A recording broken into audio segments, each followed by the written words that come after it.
함께 살펴볼 하나님 말씀은 누가복음 18장 1절부터 14절 말씀입니다.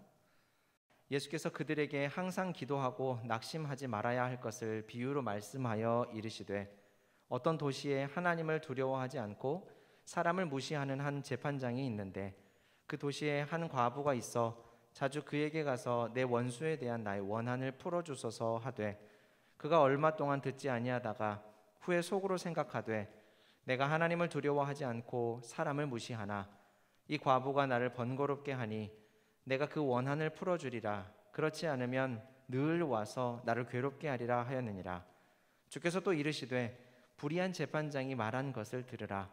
하물며 하나님께서 그 밤낮 부르짖는 택하신 자들의 원한을 풀어주지 아니하시겠느냐? 그들에게 오래 참으시겠느냐?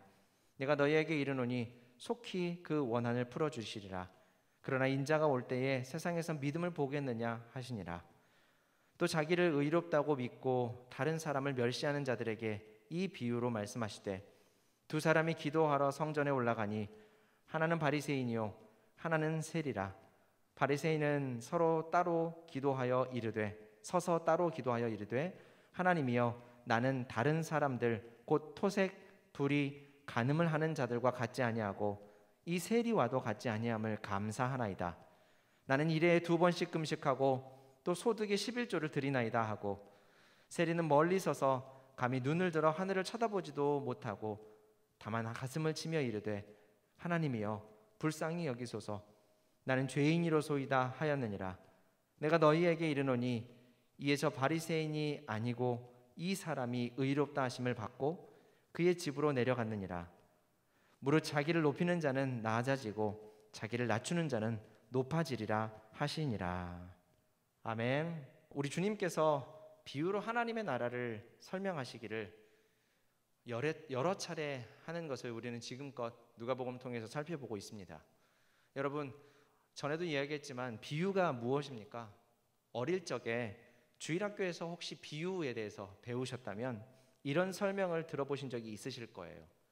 하늘의 의미를 지닌 이 땅의 이야기. 그리고 사전적으로는 어떤 진리나 도덕적 교훈을 전하기 위해 의도된 짧은 우화 혹은 도덕적이거나 영적인 진리를 예시하기 위해 일상생활의 사건이나 사실을 이용한 간단한 이야기. 이런 설명들은 예수님의 비유를 설명하기에 적당한 말들 같습니다.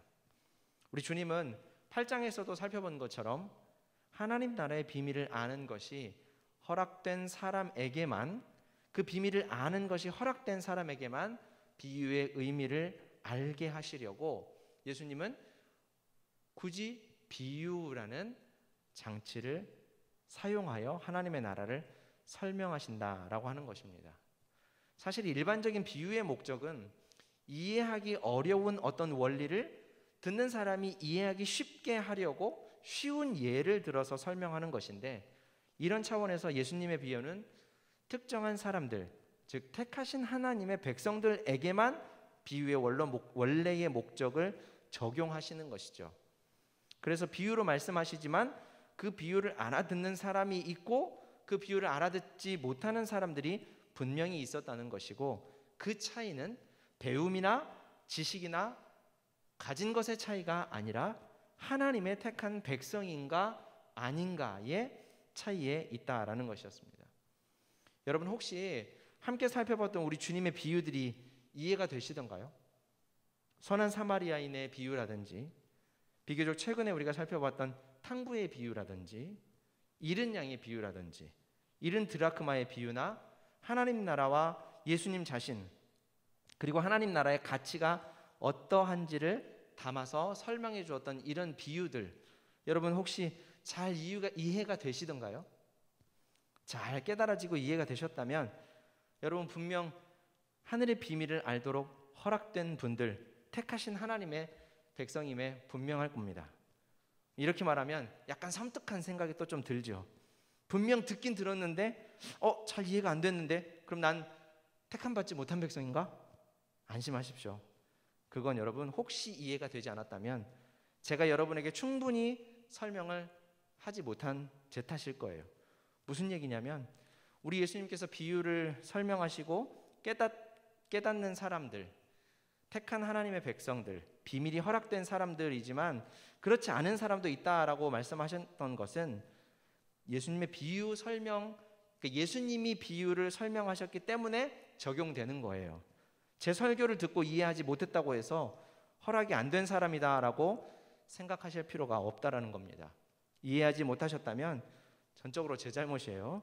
물론 지금 우리가 사는 시대에는 예수님의 비유를 예수님의 목소리로 예수님에게 직접 들을 수는 없겠죠. 대신 예수님의 약속대로 오신 성령 하나님께서 우리가 하나님의 말씀, 예수님의 비유를 읽고 연구할 때 분명 하나님의 나라의 원리들을 깨닫게 해 주실 것입니다. 그리고 제 설교도 그 일환이지, 그 도구이지 제 설교가 유일한 통로다, 유일한 방법이다라고 생각하지 마시고 기도하면서 하나님의 말씀을 읽으시기 바랍니다. 자, 그동안 우리 주님께서는 이렇게 비유라는 장치를 통해서 하나님의 나라를 설명해 주셨는데, 누가는 주님의 비유 퍼레이드를 잠시 멈추었다가 오늘부터 다시, 그러니까 18장부터 다시 주님의 비유를 우리에게 들려주고 있어요. 오늘 본문에는 두 가지 비유가 기록이 되어 있는데 이 두 비유의 주된 이미지, 공통된 이미지는 기도입니다.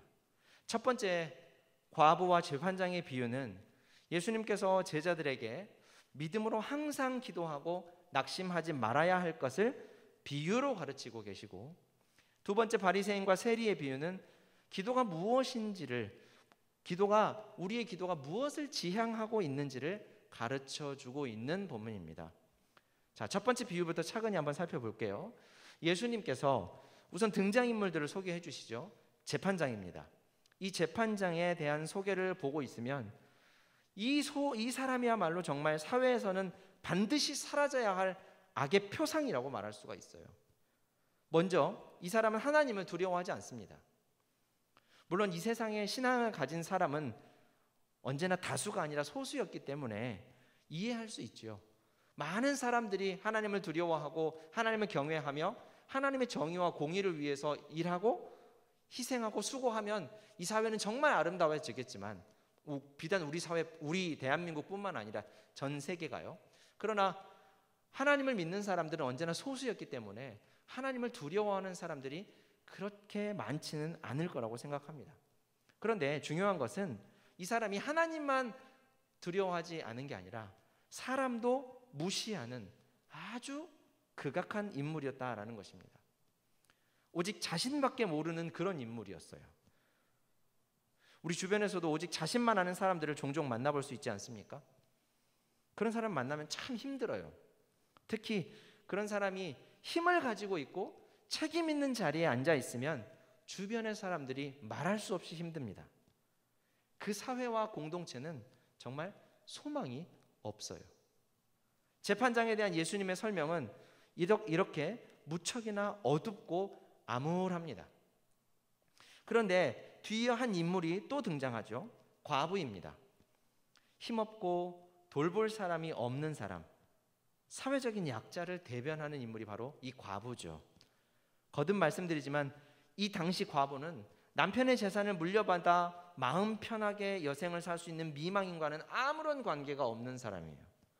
당시 과부는 누군가의 의도적인 도움이 아니면, 선한 마음을 가지고 나서서 도와주지 않으면 굶어 죽는 일 외에는 아무것도 기대할 수 없는 사람입니다.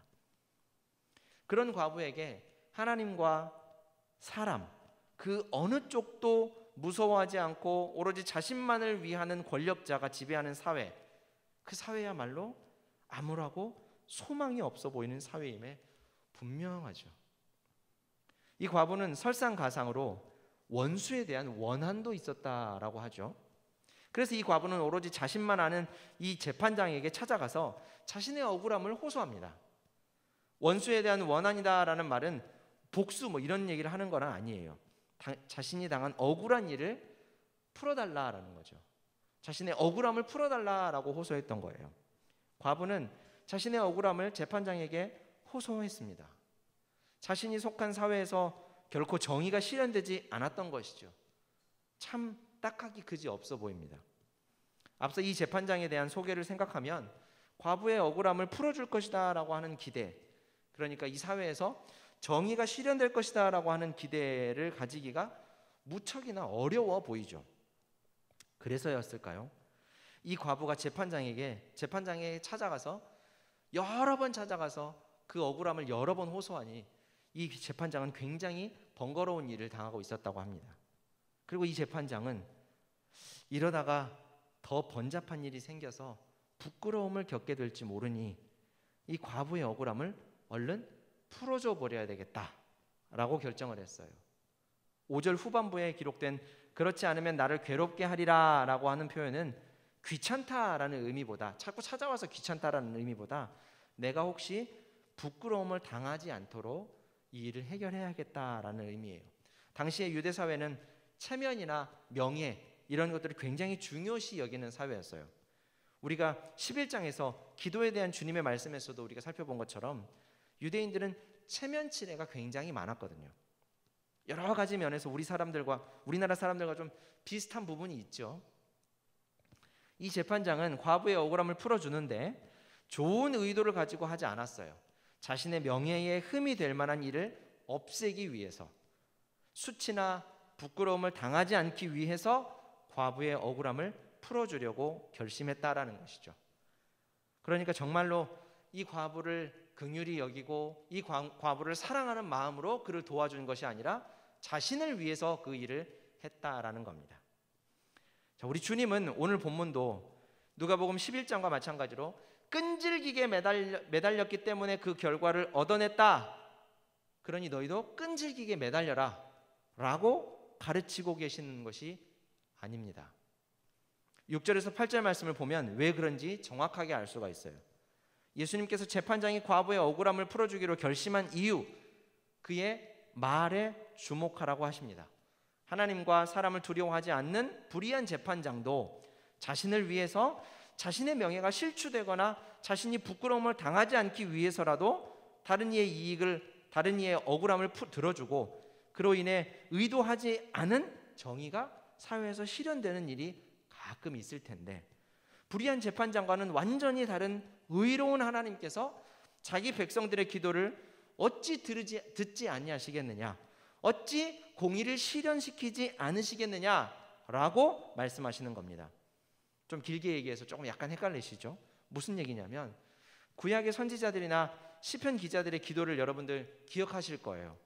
그들이 이 땅에서 살면서 푸념처럼 했던 기도, 계속해서 되뇌었던 기도들이 무엇입니까? 하나님, 언제까지 이 악인들을 가만두고 보실 겁니까? 속히 하나님의 공의를 실현시켜 주십시오. 이 불의한 이들을 심판하시고 공의로운 하나님의 나라를 이루어 주십시오 라고 외쳐 부르지 않았습니까? 이런 기도는 우리도 마찬가지일 거예요.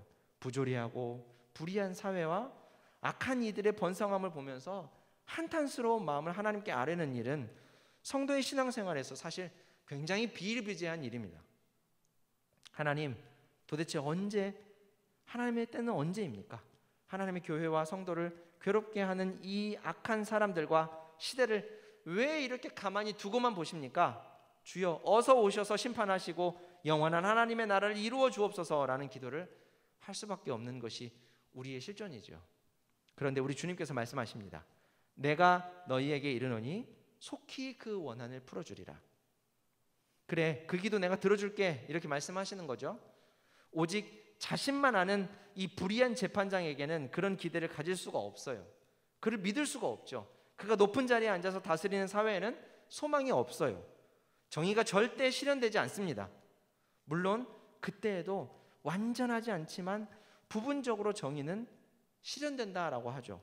불의한 권력자가 생각할 때 자신의 이익과 부합되는 일이라면 억울한 사람을 위해서가 아니라 자신을 위해서 그 일을 하기 때문에 그 사람만 두고 보았을 때는 절대로 정의가 실현되지 않을 것 같지만 그 사람의 이익과 억울한 사람의 그 억울함이 부합될 때에는 정의를 위해서, 그 사람을 위해서가 아니라 자신을 위해서 그 일을 행한다는 것이죠. 하지만 우리를 다스리시는 재판장은 그와는 완전히 다른 분입니다. 하나님은 완전하게 공의로우신 분이에요. 그리고 그 하나님은 택하신 자기 백성들을 위해 자신의 하나밖에 없는 아들까지도 아끼지 않으시는 사랑이 많으신 분이시죠. 그러니 그 하나님을 믿음으로, 하나님의 때를 믿음으로, 그 하나님의 공의를 믿음으로 낙심하지 말고 기도하라는 거예요.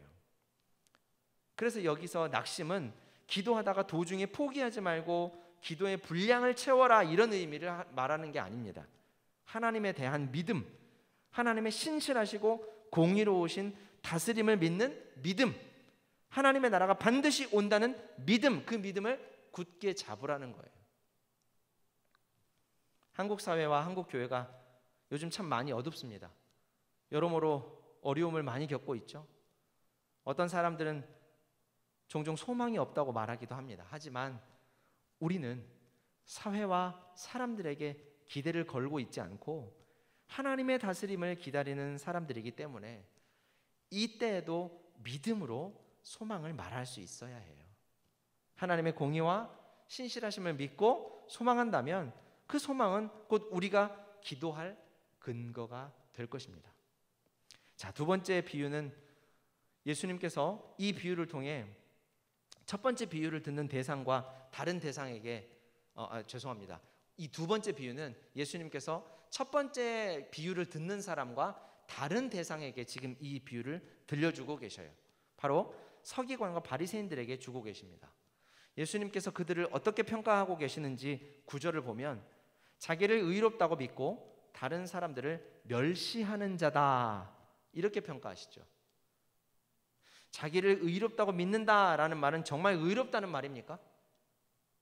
아니죠. 그렇지 않은데 그렇게 믿고 있다라는 거죠. 의롭지 않은데 의롭다고 믿고 있으면서 착각하고 있으면서 다른 사람을 멸시하는 사람들이다라는 말이에요. 이 사람들은 자신들이 의롭다고 착각하고 있기 때문에 자신들이 봤을 때 의로운 것 같지 않은, 사실 나와 내 울타리 안에 있는 사람이 아닌 나와 같이 착각하고 있는 사람들을 제외한 모든 사람들은 다 의롭지 않기 때문에 그들을 멸시하고 있는 사람들이에요. 우리 주변에도 이런 사람들이 있죠.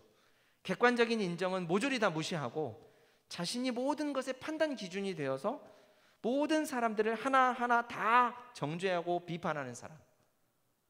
악의적으로, 그러니까 정말 옳게 비판하는 것이 아니라 악의적으로 그 사람을 비난하고 힐난하는 사람들이요. 예수님 당시에 서기관과 바리새인들이 그랬다라는 거예요. 두 사람, 바리새인과 세리가 성전에 올라가는 장면으로 이제 이 비유가 시작됩니다. 바리새인들은 세리를 죄인으로 여겼고, 죄인으로 여긴다라는 것은 신앙적으로 이 사람들을 인정하지 않았다는 거예요. 이들은 자신들이 인정하지 않고 부정하게 여기는 사람들이나 심지어 물건조차도 가까이 하려 하지 않았기 때문에, 그리고 지금은 기도하러 성전에 올라가는 길이기 때문에 더더욱 부정한 사람을 가까이 하려 하지 않았을 겁니다. 그래서 서기관과 바리새인 그리고 세리는 지금 한 길을 가고 있지만 동시에 성전을 향해 가고 있는 것만은 확실해 보이지만 이 사람들은 같이 가고 있지 않은 사람들이에요. 그리고 성전에 도착한 바리새인은 아니나 다를까 세리와 따로 서서 기도를 하기 시작합니다. 왜요?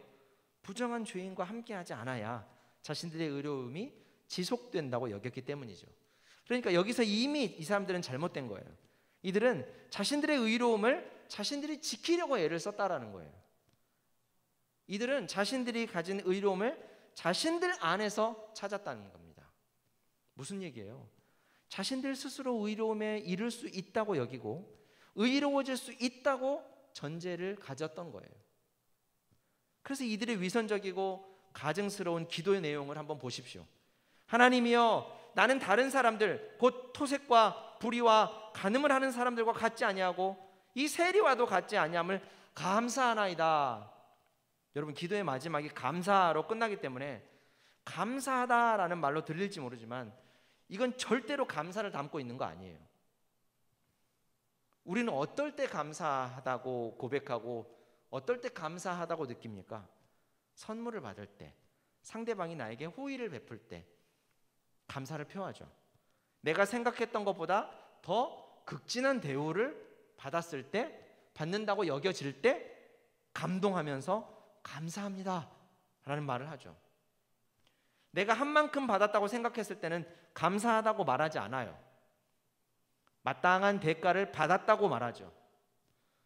바리새인의 감사가 거짓이라는 증거가 어디에서 나오냐면 12절부터 등장합니다. 나는 일에 2번씩 금식하고 또 소득의 11조를 드리나이다 라고 감사의 토를 달면서 기도를 하고 있어요. 무슨 얘기입니까?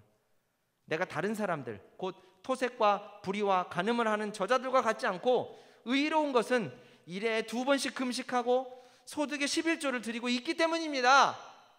다 보고 계시죠? 하나님, 이렇게 말하는 거예요.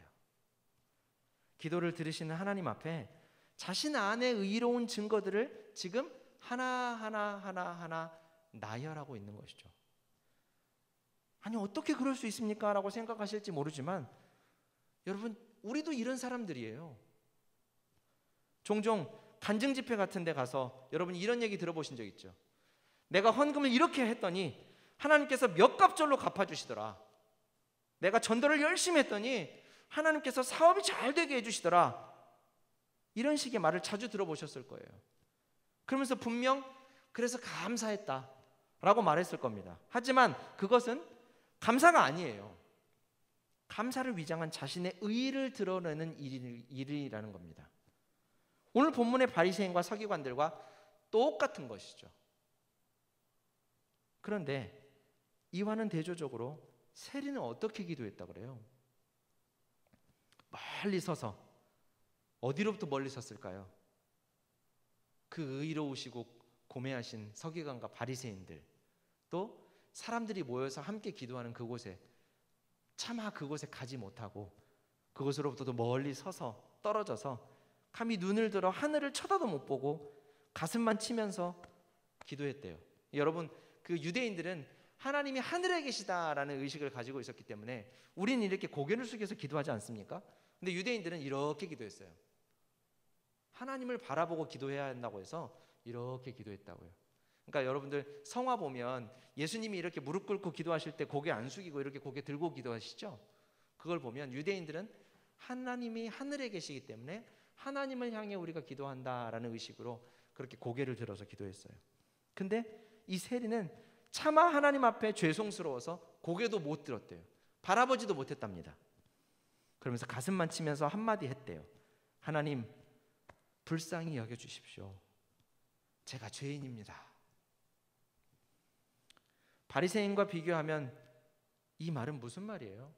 하나님, 제게는 의로운 증거가 하나도 없습니다. 저는 그저 죄인입니다. 제게는 죄밖에 없습니다. 저 사람들처럼 내세울 만한 게 아무것도 없어요. 하나님, 그러니 저를 좀 제발 불쌍히 여겨주십시오 라고 기도했던 거죠. 아마 서기관과 바리새인들이 들었다면 분명히 이렇게 했을 거예요. 아멘, 맞습니다. 너는 그저 죄인일 뿐입니다. 하나님, 저 사람이 하는 말이 하나도 틀림이 없습니다.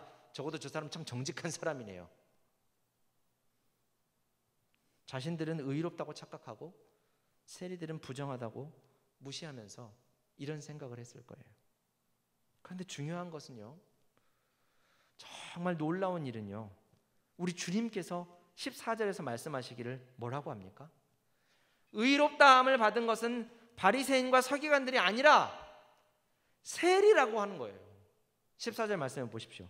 내가 너희에게 이르노니 이에 저 바리새인이 아니고 이 사람이 의롭다 하심을 받고 그의 집으로 내려갔느니라. 무릇 자기를 높이는 자는 낮아지고 자기를 낮추는 자는 높아지리라 하시니라. 사람이 얻어야 하는 의의는 자신 스스로가 자신 안에서 찾아내는 것이 아니라는 거예요. 자신 안에는 의의라는 것이 전혀 없다라고 하는 것을 실존적으로 깨닫고 인정하고는 의로우신 하나님 앞에 그 의의를 구해야만 의로워질 수 있다는 거예요. 비단 기도뿐만 아니라 우리 신앙생활의 모든 행위가 이러해야 합니다. 우리가 행위를 하지 않을 수는 없어요. 육신을 입고 있기 때문에 우리 마음과 생각은 반드시 행동으로 옮겨질 수밖에 없습니다. 무엇인가를 깨달으면요, 그에 대한 반응이 행동으로 나올 수밖에 없어요. 무엇인가를 생각하고 있으면 그 생각이 반영된 행위가 우리 안에서 발견되는 것은 마땅한 일입니다. 그런데 이런 우리의 행위가 하나님께서 주신 은혜와 깨달은 은혜에 근거하지 않고 앞서가게 되면 필연적으로 우리의 의의가 되고 만다는 거예요.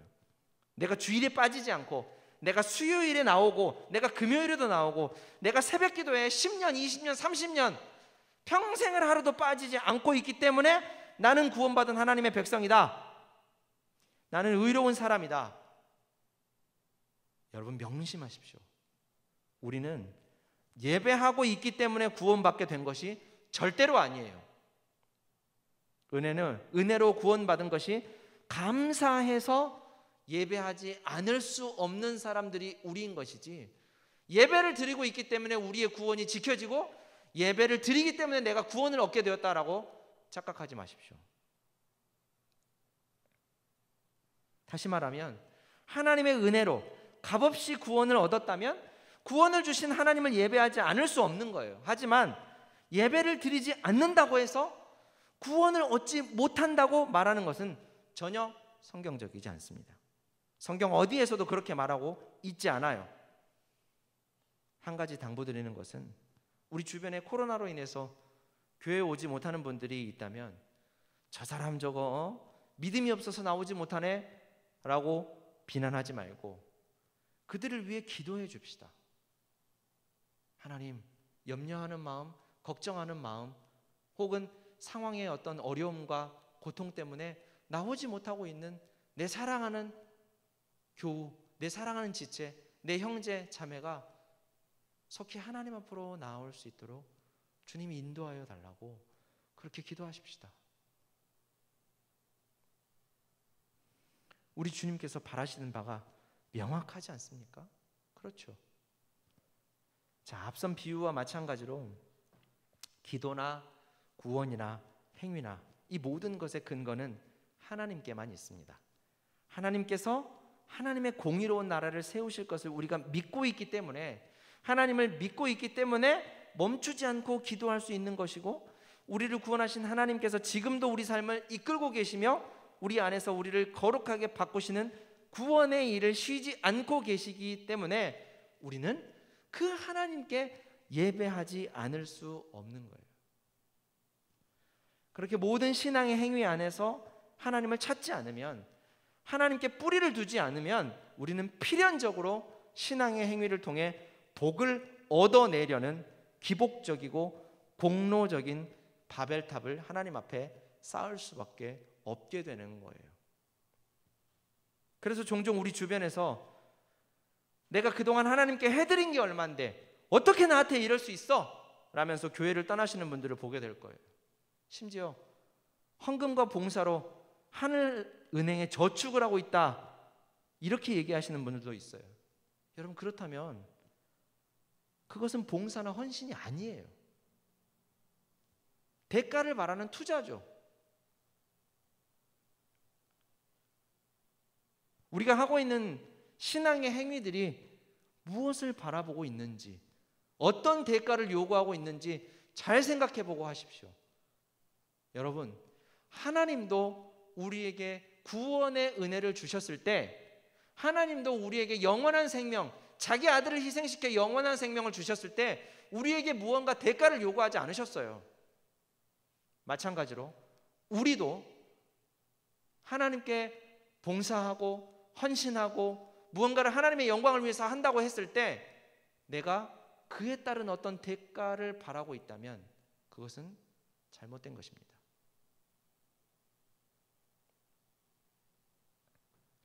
사랑하는 여러분, 오늘도 우리를 부르시는 하나님께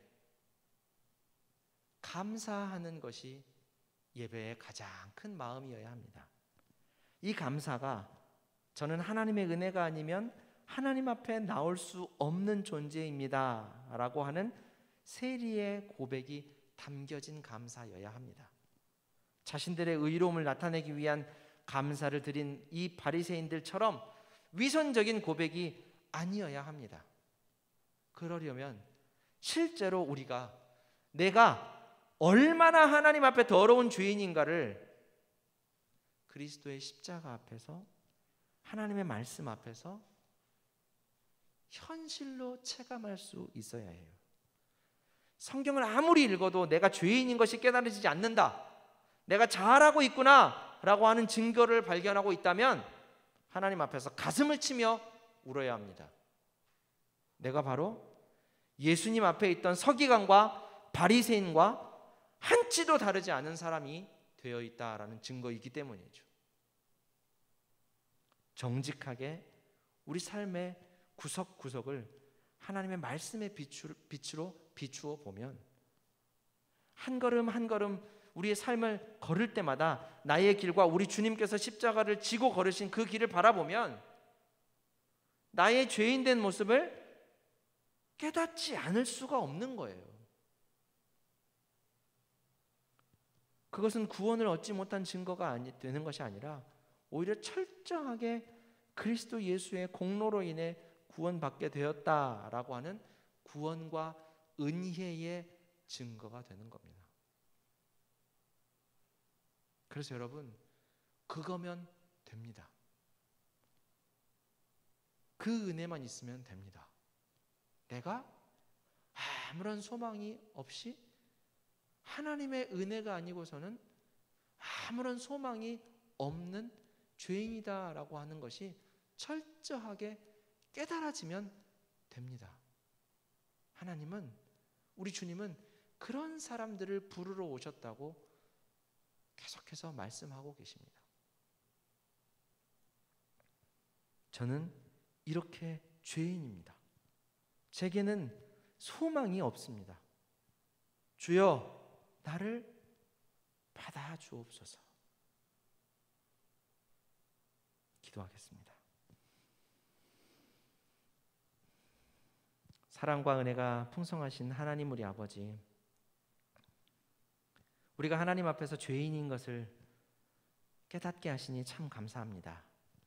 우리 하나님 앞에 나아갈 수 없던 그런 존재들이었음을 깨닫게 하시니 감사합니다. 그럼에도 우리를 사랑하여 주셔서 참으로 감사합니다. 오늘 우리 주님의 말씀을 통해 우리가 드리는 기도의 내용을 점검해 보게 하시고 우리 신앙의 삶을 다시 한번 돌이켜 보게 하여 주시니 감사합니다.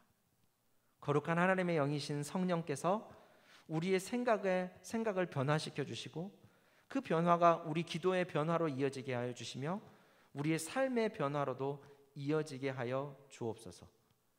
코로나로 인해 비대면 예배가 다시 시행되어 답답한 마음을 금할 수 없습니다.